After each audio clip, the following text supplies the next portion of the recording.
Hello बच्चों, आज की क्लास में हम लोग बात करेंगे आव्यूह के प्रकार के बारे में। पिछली क्लास में आपको आव्यूह की बेसिक जानकारी दे दी गई थी।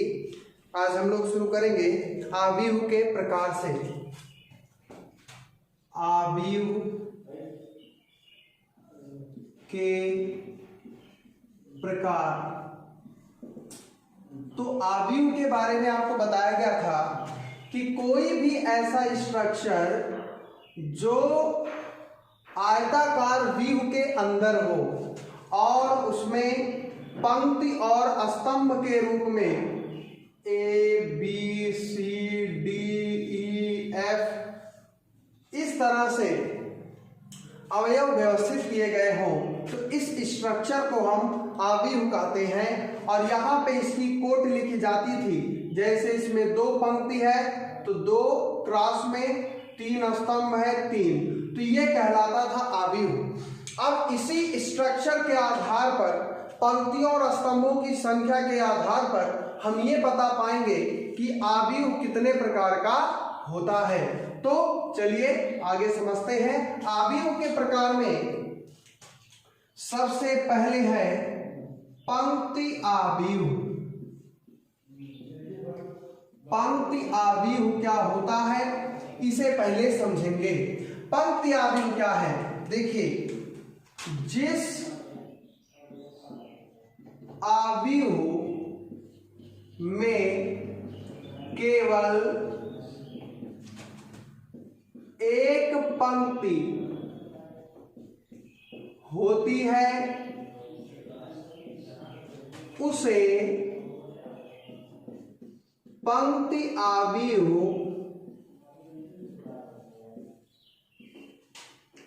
कहते हैं।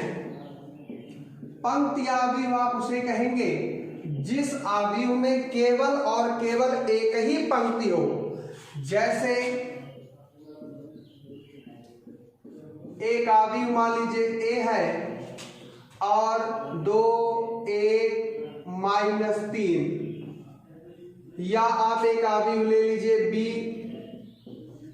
1 7। तो इन सभी दोनों आव्यूहों में आप अगर ध्यान से देखें तो पंक्ति केवल एक है, स्तंभ चाहे जितने, लेकिन पंक्ति केवल एक होनी चाहिए। यहाँ पे अगर आप कोटि इसका लिखें तो 1 क्रॉस 3, यहाँ पे देखें तो 1 क्रॉस 2।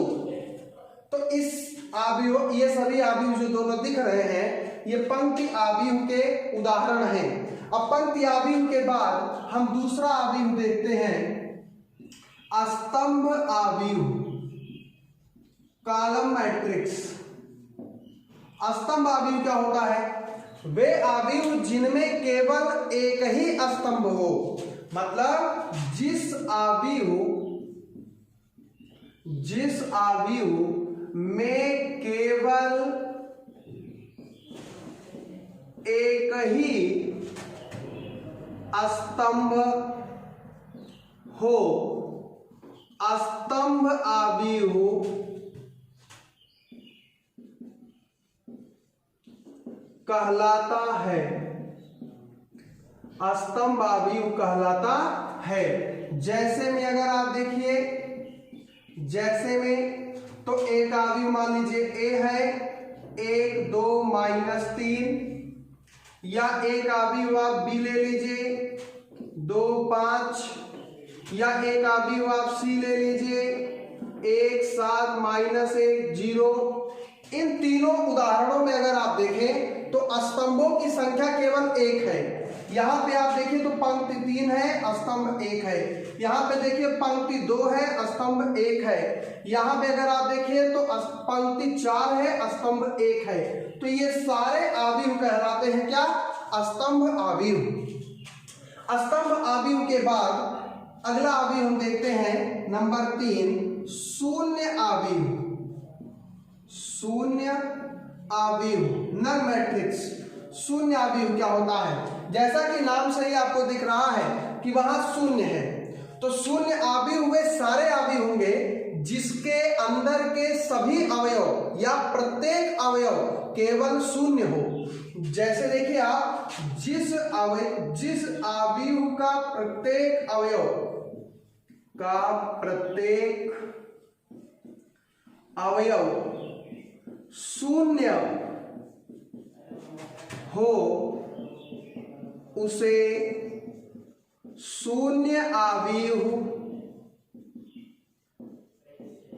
कहते हैं, शून्य आव्यूह कहते हैं। एग्जाम्पल में आप देख सकते हैं, जैसे एक आव्यूह ए ले लीजिए, शून्य शून्य शून्य, ठीक। एक आव्यूह बी ले लीजिए, शून्य शून्य शून्य शून्य शून्य शून्य, है ना। तो जो भी अवयव इसके अंदर हो वो सभी कैसे होने चाहिए, शून्य होने चाहिए, ठीक है। ये शून्य आव्यूह कहलाता है। तो आप इन तीनों आव्यूहों को लिख डालिए, वीडियो को पॉज करिए और इसे लिख डालिए। अब देखते हैं हम लोग नंबर 4 क्या है।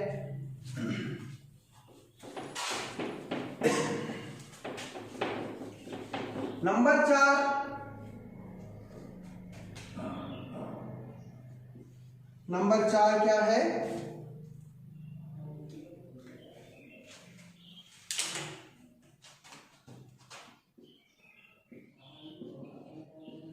आयत आव्यूह या आयताकार आव्यूह इसी को कहते हैं। आयत आव्यूह क्या होता है, देखिए आयत का एक विशेषता आप जानते हैं, आयत को अगर आप ज्योमेट्री में देखें तो जिसकी लंबाई और चौड़ाई अलग अलग हो, तो यहां पे भी अगर आप शेप की बात करिए तो अगर पंक्तियों की संख्या और स्तंभों की संख्या अलग अलग हो जाए तो जो आव्यूह का शेप मिलेगा, आकार मिलेगा, वो बिल्कुल आयत जैसा दिखेगा। इसका मतलब कि आयत आव्यूह किसे आप कहेंगे, आयत आव्यूह वे आव्यूह जिसमें पंक्तियों तथा स्तंभों की संख्या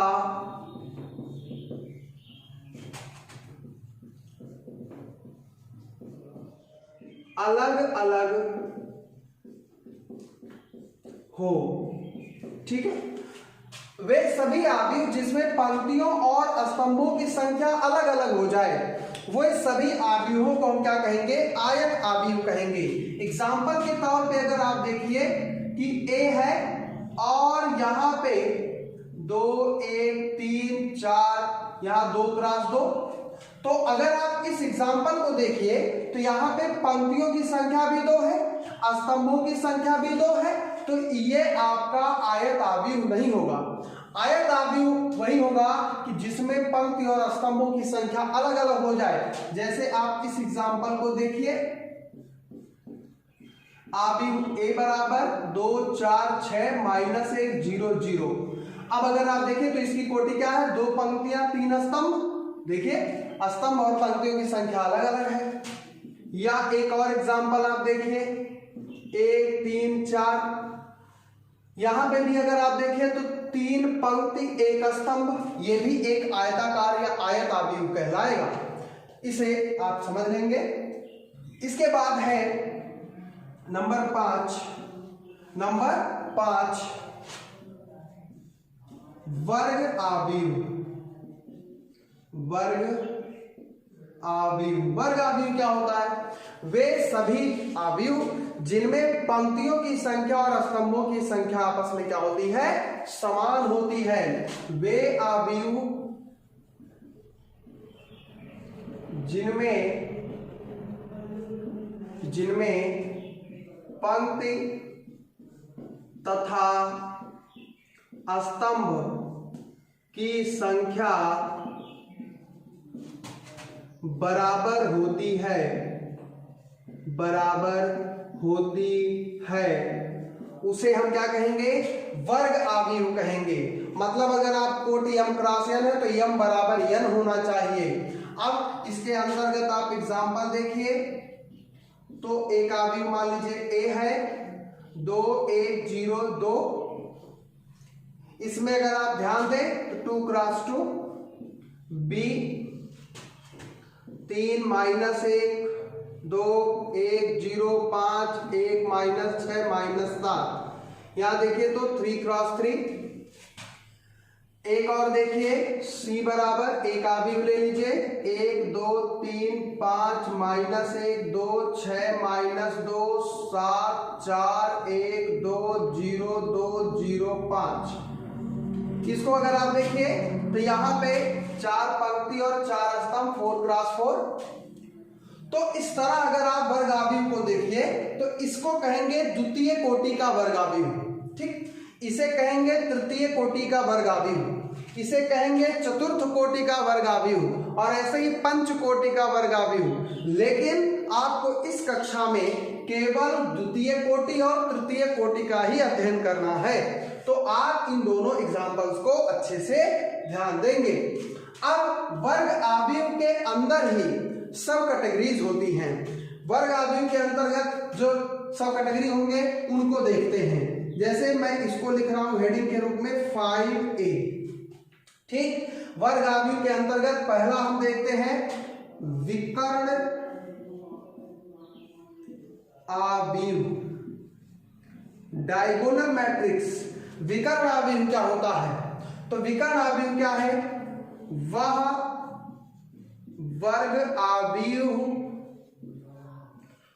वर्ग आवयव जिसके या जिसमें मुख्य विकर्ण का प्रत्येक अवयव कोई अशून्य संख्या या अवयव कह सकते हैं हो तथा शेष सभी शून्य हो, उसे विकर्ण आवयव कहते हैं। विकर्ण आवयव क्या होगा? वह वर्ग आवयव, मतलब ये एक वर्ग आवयव होना चाहिए जिसमें मुख्य विकर्ण क्या होता है बच्चों? देखिए, मुख्य विकर्ण का अर्थ होता है, इसे मान लीजिए A B C D E F G H I, तृतीय कोटि का एक वर्ग आवयव मान लीजिए आपने बना दिया। तो ये जो आपको दिख रहा है ये पूरा, ठीक है, ये इसे हम कहते हैं मुख्य विकर्ण। ठीक, ये कहलाता है मुख्य विकर्ण। अब सवाल यहाँ पे क्या आता है? मुख्य विकर्ण का प्रत्येक अवयव कोई अशून्य अवयव या अशून्य संख्या हो, मतलब शून्य नहीं होना चाहिए, तथा शेष सभी शून्य हो, बाकी जितने भी अवयव है वो शून्य हो, तो उसे हम कहेंगे विकर्ण आवयव। अब आप एग्जांपल में देखिएगा, जैसे कोई आवयव ले लीजिए A 1 7 0 0, ये एक आपका विकर्ण आवयव कहलाएगा, क्योंकि मुख्य विकर्ण का जो अवयव है वो 1 और 7 है, बाकी सभी शून्य है, और ये किस कोटि का? द्वितीय कोटि का वर्गावयव है। इसके अलावा आप देखिए B बराबर यहाँ पे 2 0 0 0 9 0 5 0 0 5 या -5, ठीक है, अशून्य होना चाहिए, तो ये तृतीय कोटि का है। यहाँ पे भी आप देखिए तो मुख्य विकर्ण के जितने भी अवयव हैं वो क्या है? अशून्य है, बाकी शेष जितने भी अवयव आपको दिख रहे हैं वो क्या है? शून्य। तो ऐसे आवयव को हम क्या कहेंगे? विकर्ण आवयव कहेंगे। विकर्ण आवयव के बाद एक और आता है अदिश आवयव। इसे नोट करते रहिए, नोट्स अपना तैयार रखिए।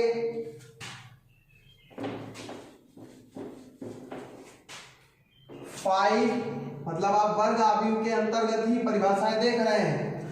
5B अदिश आवयव। अदिश आवयव क्या होता है बच्चों?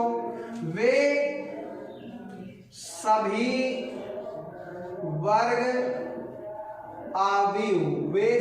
वर्ग आवयव जिसके मुख्य विकर्ण का प्रत्येक अवयव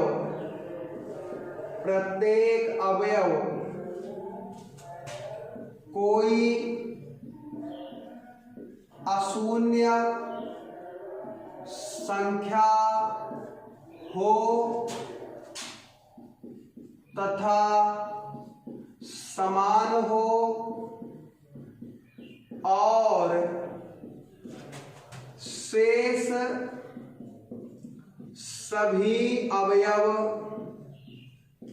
जीरो हो। ठीक है, शेष सभी अवयव क्या हो, जीरो हो, तो उसे आप कहेंगे अदिश आव्यूह। एग्जाम्पल से आप बहुत अच्छे से समझ पाएंगे इसे। देखिएगा, यहां पे मैंने एक आव्यूह लिया a बराबर 2 2 0 0। अब अगर आप देखें तो मुख्य विकर्ण में जो अवयव है वो अशून्य भी है और समान भी है। यहां 2 तो यहां भी 2, ठीक, और बाकी सभी शून्य। तो ये आपका एक अदिश आव्यूह। एक आव्यूह और भी ले लीजिए, यहां पे दिया है 5 5 5, बाकी सभी शून्य। तो ये भी आपका क्या कहलाएगा, अदिश आव्यूह। इसकी कोटि द्वितीय कोटि, इसकी कोटि तृतीय कोटि, तो इसे आप कहेंगे अदिश आव्यूह। अब इसके बाद सबसे इंपॉर्टेंट आता है एकांक आव्यूह या इकाई आव्यूह। 5C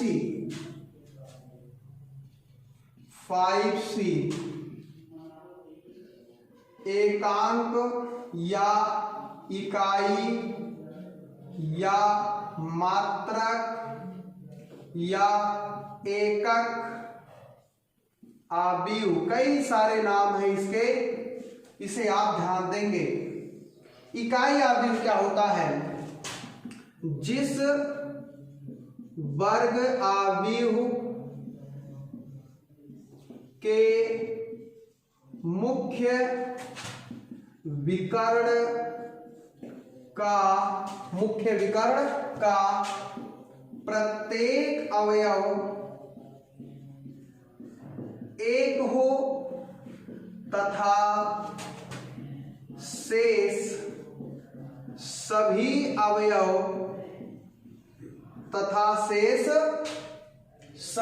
अवयव शून्य हो। ठीक है, उसे हम क्या कहेंगे, एकांक आव्यूह या एकक आव्यूह। और इसे हमेशा कैपिटल आई से लिखते हैं, इसे कैपिटल आई से लिखते हैं, मतलब एकांक आव्यूह हमेशा कैपिटल आई से लिखा जाएगा।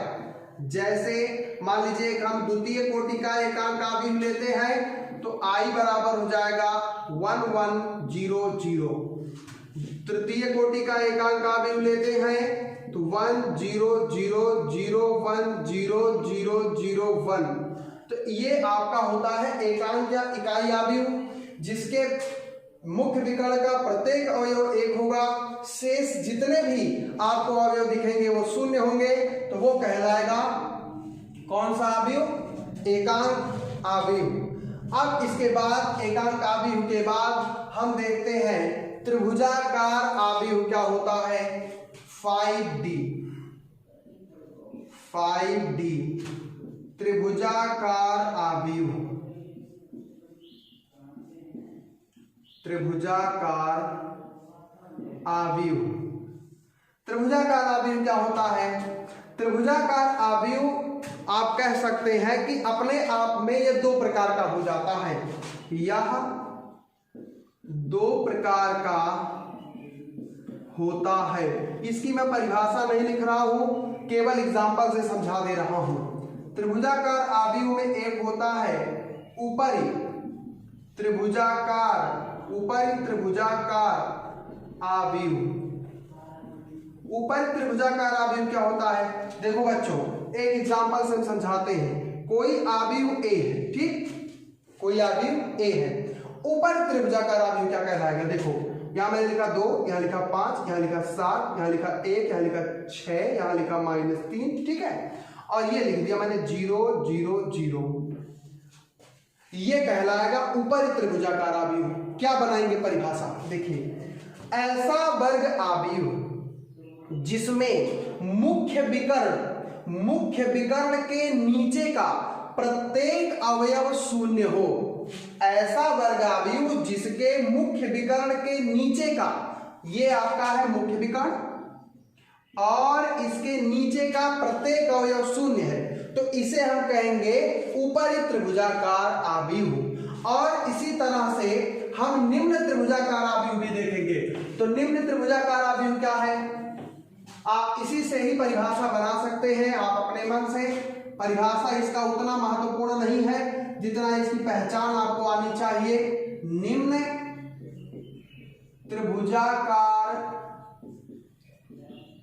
आव्यूह, तो निम्न त्रिभुजाकार आव्यूह क्या है, बहुत ही आसान है। एक आव्यूह आप ए ले लीजिए, ठीक, और यहां पे 1 2 3, ठीक है, 1 2 3 5 -7 6, ठीक, और यहां मैंने 0 0 0।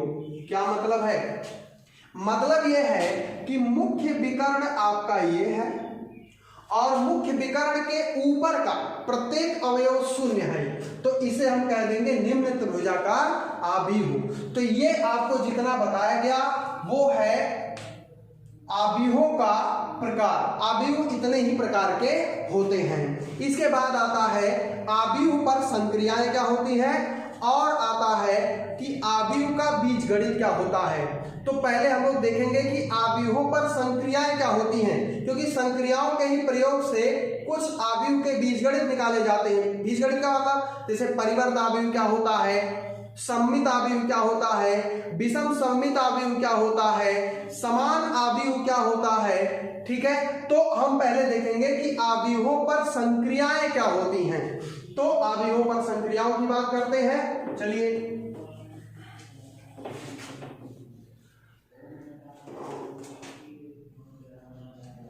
आव्यूहों पर संक्रियाएं, देखो बेटा बहुत ही महत्वपूर्ण।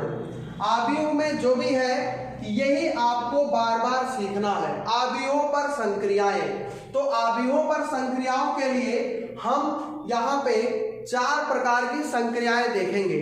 पहला देखेंगे आव्यूहों का जोड़, फिर देखेंगे आव्यूहों का घटाना, और फिर देखेंगे आव्यूह में अदिश गुणन, और फिर देखेंगे 2 आव्यूहों का परस्पर गुणन। 4 चीजें हैं। तो पहले हम लोग देखते हैं आव्यूहों का जोड़। तो यहाँ पे एक चीज हम लोग ऐसा कर देते हैं कि जोड़ और घटाना दोनों हम लोग साथ में सीखेंगे। क्यों? क्योंकि आव्यूहों का जोड़ और घटाना एक जैसा ही होता है, शर्तें एक जैसी ही होती हैं। तो जोड़ व घटाना हम लोग एक साथ देखेंगे। नंबर 1 आव्यूहों का जोड़ व घटाना। तो चलिए, आव्यूहों का जोड़ व घटाना क्या है। पहली चीज कि जोड़ और घटाना के लिए शर्त होती है। शर्त क्या होगी, 2 आव्यूहों, कोई भी 2 आव्यूहों का जोड़ तथा घटाना तभी संभव है जब दोनों आव्यूह समान कोटि के हों। मतलब दोनों आव्यूह या जितने भी आव्यूह दिए गए हैं उनकी कोटियां समान होनी चाहिए, समान कोटि के हों, ठीक है, ये शर्त है। अब हम लोग एक एग्जाम्पल से ही सीखेंगे जोड़ घटाना सब। मान लीजिए एक प्रश्न है, आव्यूह A बराबर 1 2 3 4 1 6, ठीक है। एक आव्यूह है B और वो दिया है 2 4 1 1 0 5, ठीक है, ऐसा। और एक आव्यूह C दिया है 1 2 3 4 5 6, ठीक। तो A प्लस B, ठीक, A minus B, A plus C, B plus C ज्ञात करो, ठीक है। ये हमें मान लीजिए ज्ञात करना है। बेटा ये एक सवाल आप समझ लेंगे तो प्रश्नावली के कई सवाल आप लगा पाएंगे। तो चलिए लगाते हैं इसको। पहला हमको ज्ञात करना है a प्लस बी। तो चलिए a प्लस बी, तो a प्लस बी आप लिख लीजिए। पहले a को लिखेंगे 1 2 3 4 1 6, ठीक। यहां पे हम क्या करते हैं, सेकंड में प्लस लगा देंगे और b लिखेंगे 2 4 1 1 0 5। तो पहले इसकी कोटि देखिए, इसकी कोटि क्या है बेटा, 2 पंक्ति 3 स्तंभ, 2 पंक्ति 3 स्तंभ, यही तो है। दोनों की देखिए कोटि समान है, बिल्कुल। अगर कोटि समान है, शर्त का पालन करता है, तो संगत अवयव परस्पर जुड़ते हैं या घटते हैं। अगर जोड़ है तो जुड़ जाएंगे, घटाना है तो घट जाएंगे। तो इसका उत्तर आप कैसे करेंगे, इस तरह से बेटा, ऐसे, ठीक। अब यहां देखिए कोटि 2 क्रॉस 3 है, तो 2 क्रॉस 3 ही होगा, ठीक। अब संगत अवयव जैसे 1 है और 2 है, तो 1 और 2 को जोड़ेंगे क्योंकि यहां प्लस लगा है, तो 1 प्लस 2 कितना हो जाएगा बेटा, 3। आसान है। चलिए इसको देखते हैं, 2 प्लस 4, इसके संगत ये है। अगर आप इसकी बात करिए तो दूसरी, ये आपका पहली पंक्ति दूसरा स्तंभ, तो यहां का भी पहली पंक्ति दूसरा स्तंभ का अवयव लिया जाएगा, तो वो संगत कहलाएंगे, है ना। तो यहाँ पे 2 और 4 है, तो 2 धन 4 कितना बेटा, 6। 3 धन 1 कितना बेटा, 4। 4 धन 1 5। 1 धन 0 1। 6 धन 5 11। ये बेटा आपका हो गया आंसर। आसान है। चलिए दूसरा कह रहा है a माइनस बी, तो जैसे जोड़ वैसे ही घटाना, बस चिन्ह माइनस का हो जाएगा। तो a को लिखिए 1 2 3 4 1 6, 2 क्रॉस 3 हो गया। माइनस है तो माइनस लगा देंगे, और फिर 2 4 1 1 0 5, ये भी 2 क्रॉस 3 है। और चलिए इसे करते हैं, देखिए दोनों का कोटि समान है, तो उत्तर भी उसी कोटि का होगा। अब चलिए इसको कैसे करेंगे, 1 माइनस 2, ठीक, 1 ऋण 2, तो 1 माइनस 2 कितना होगा बेटा, -1, ठीक है ना। फिर 2 माइनस 4 -2, फिर 3 माइनस 1 2, फिर 4 माइनस 1 3, 1 माइनस 0 1, 6 माइनस 5 1। ये हो गया इसका करेक्ट आंसर। आसान है, बहुत ही सरल है। अगर आपसे कहा जाए a माइनस सी बता दो, तो a माइनस सी देखो, a को पहले लिखोगे 1 2 3 4 1 6, प्लस लगाओ c क्या दिया है, 1 2 3 4 5 6, ठीक है बेटा। यहां पे अगर आप देखें तो कोटि कितनी है, 2 क्रॉस 3, यहां पे कोटि कितनी है, 3 क्रॉस 2। तो दोनों का अगर आप देखें तो क्या कोटि समान है, क्या कोटि समान है, ये 2 क्रॉस 3 है और ये 3 क्रॉस 2 है, अलग अलग है। तो अगर कोटि असमान है तो वहां पे जोड़ ही नहीं हो सकता और ना ही घटाना, तो इसका मतलब कि इन दोनों का जोड़ संभव नहीं है, यहां केवल लिख देंगे असंभव, ये हो ही नहीं सकता।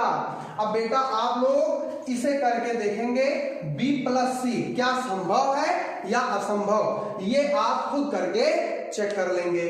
अब हम लोग बात करते हैं आव्यूहों का अदिश गुणन क्या होता है। तो बेटा इसे नोट कर लीजिए पॉज करके और फिर आगे बढ़ते हैं।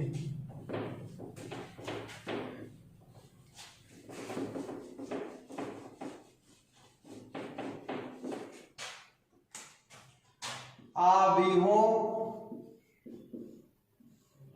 पर अदिश गुणन, तो आव्यूहों पर अदिश गुणन क्या होगा, मतलब किसी आव्यूह में अदिश का गुणा करेंगे तो कैसे।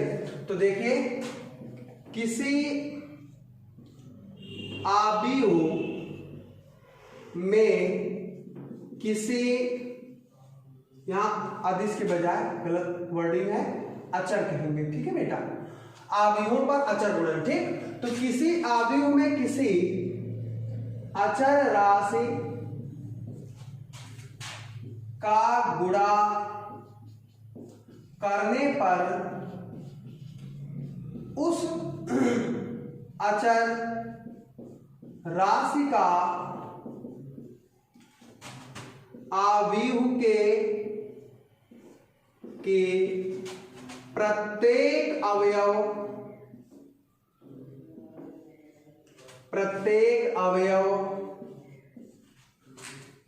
में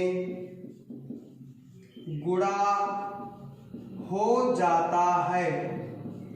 प्रत्येक अवयव में गुणा हो जाएगा बेटा। जैसे समझो, मान लीजिए हमारे पास एक आव्यूह है A, ठीक है, और यहां पे दिया है 2, और इस आव्यूह में 3 4 1 2 ऐसा कुछ है।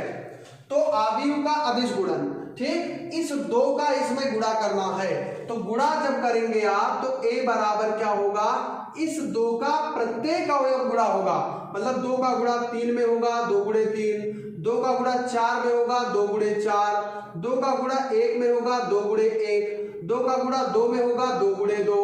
और इस प्रकार आव्यूह A का जो परिणाम आएगा, 2 3 6, 2 4 8, 2 1 2, 2 दूना 4, 2 क्रॉस 2, ये इसका आंसर होगा। अदिश राशि का जब भी हम गुणा करेंगे तो इस बात का ख्याल रखेंगे कि वो प्रत्येक अवयव में गुणा करेगा। ठीक है, एक प्रश्न देखते हैं।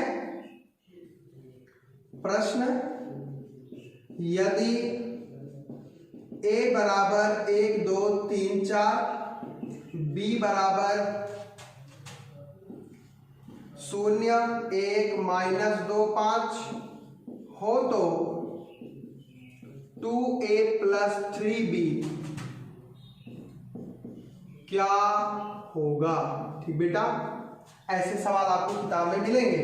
तो इन्हें आप कैसे करोगे, देखो पहले आप लिखोगे 2A + 3B। तो 2A + 3B आपको बताना है, तो आप पहले लिख लेंगे 2A + 3B, फिर यहाँ लिखेंगे 2, फिर A मैट्रिक्स को लिखेंगे। मैट्रिक्स है 1 2 3 4, प्लस है तो प्लस लगाइए B।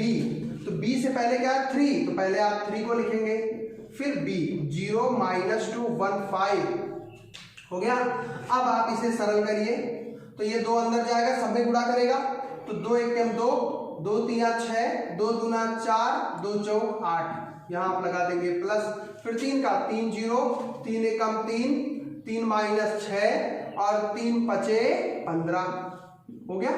अब यहां प्लस लगा, सबको जोड़िए, ये 0 है, तो 2 धन 0 2, 6 धन -6 0, 4 धन 3 7, 8 धन 15 23, तो ये जाएगा 2 क्रॉस 2 और ये हो जाएगा इसका सही जवाब। समझ में आया बच्चों? इस तरह से हम अदिश गुणन का प्रयोग करके सवालों को हल करते हैं। ठीक, अब इसके बाद अगला है सदिशों का गुणा। 2 सदिश अगर दिए गए हैं तो उनका गुणा कैसे करेंगे। चलिए इसको पॉज करिए, इसे नोट करिए और इस पर आधारित आप सवाल लगाइए। आपकी किताब में मनोहर रे या स्वरूप शर्मा से नाम से जाना जाता है, एनसीईआरटी, जो भी किताब आपके पास है, आप देखिए, थ्योरी को, कॉन्सेप्ट समझिए और वहां पे प्रश्नावली को हल करिए। चलिए अब देखते हैं गुणा।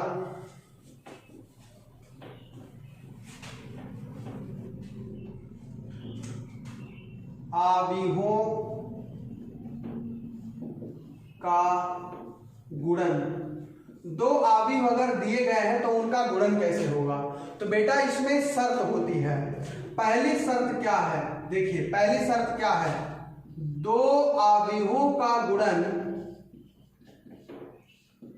आव्यूहों का गुणा तभी संभव है जब पहले आव्यूह में स्तंभ की संख्या या स्तंभों की संख्या दूसरे आव्यूह के पंक्तियों की संख्या के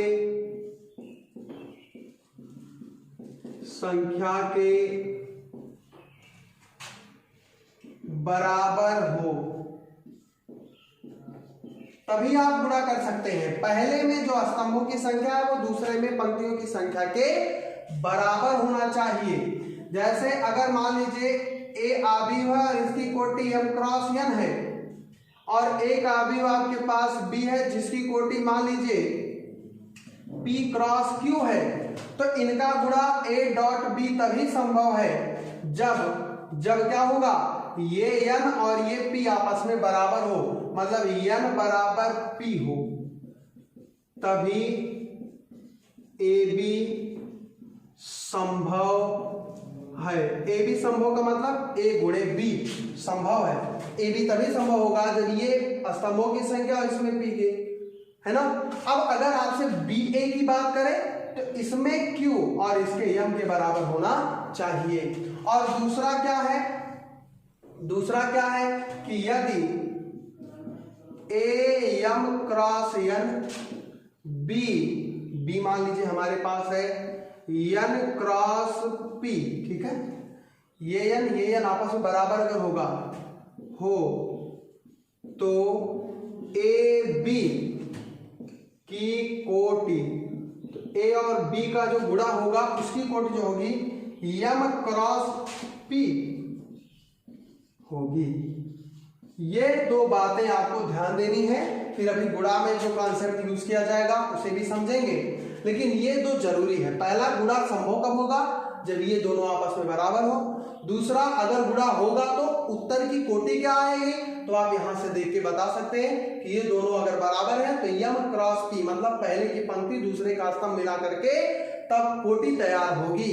अब हम लोग गुणा करते कैसे हैं, गुणा एक दो एग्जांपल से समझते हैं, सीखते हैं। तो चलिए इसे नोट करिए और फिर एग्जांपल देखते हैं। एग्जांपल देखते हैं। मान लीजिए एक प्रश्न उठाते हैं। यदि a बराबर दिया है 2 1 3 4, b बराबर दिया है 1 2 3 4 5 6, ठीक है, ऐसे दिया, तो AB तथा BA ज्ञात करो। AB भी बताना है और BA भी बताना है। तो चलिए हल करते हैं। पहले आप A को एक बार लिख लीजिए, 2 3 1 4, कोटि जरूर लिख लीजिए, 2 क्रॉस 2, और B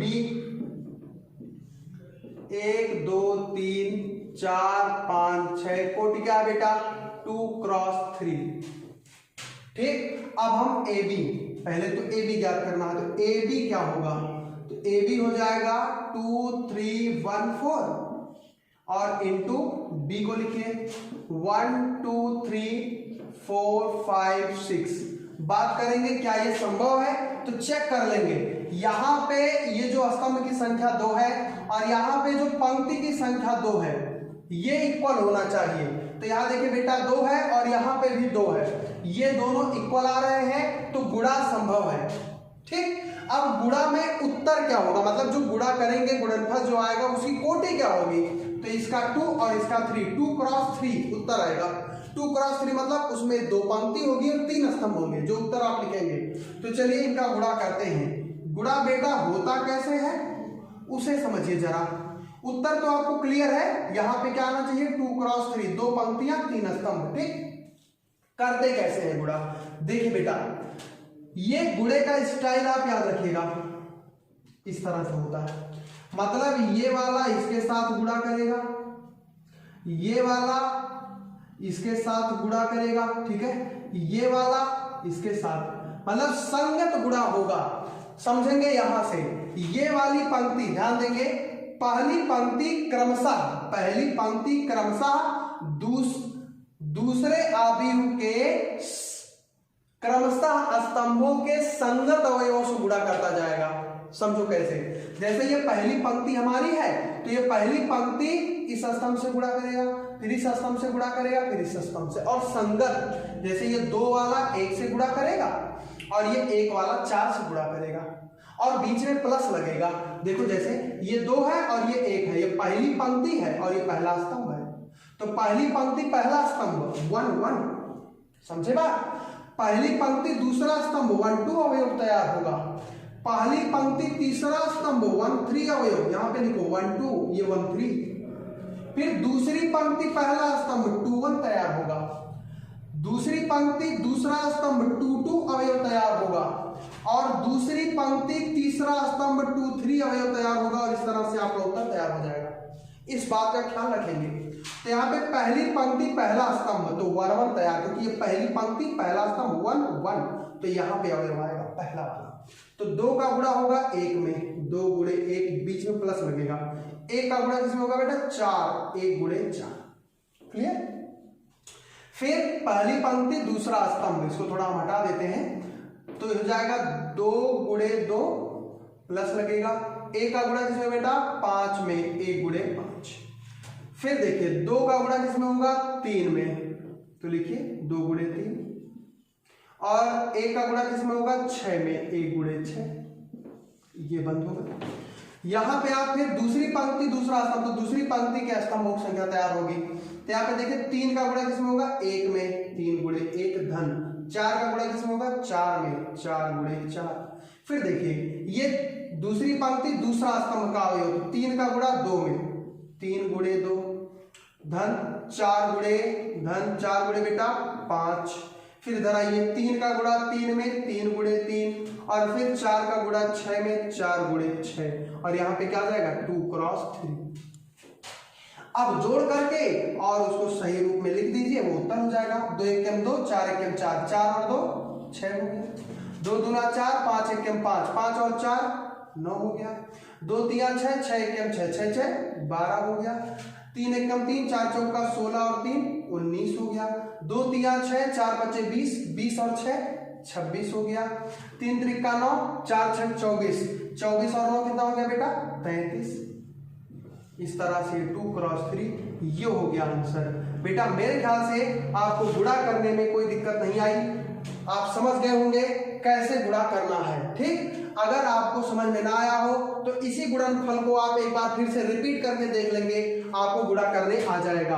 अब दूसरा इसमें पूछ रहा है बी ए कैसे निकालेंगे, तो बी ए में आप पहले बी को लिखिए 1 2 3 4 5 6, इसका क्या है? 2 क्रॉस 3 है। इनटू में ए को लिखिए 2 1 3 4, तो यहाँ पे क्या? 2 क्रॉस 2। ये देखिए ये 3 है और ये क्या है बेटा? 2, 3 और 2, तो यहाँ पे जो 3 है वो 2 के बराबर नहीं है, मतलब पहले अवयव के स्तंभों की संख्या दूसरे अवयव के पंक्तियों की संख्या के बराबर नहीं है, तो यहाँ पे लिख देंगे इसलिए बी ए संभव नहीं है, मतलब बी ए नहीं निकाला जा सकता है, गुणा ही नहीं हो सकता है। ये शर्त पूरा करेगा पहला तभी हो पाएगा। शर्त यही है कि ये दोनों आपस में इक्वल होने चाहिए। तो ये रहा गुणनफल।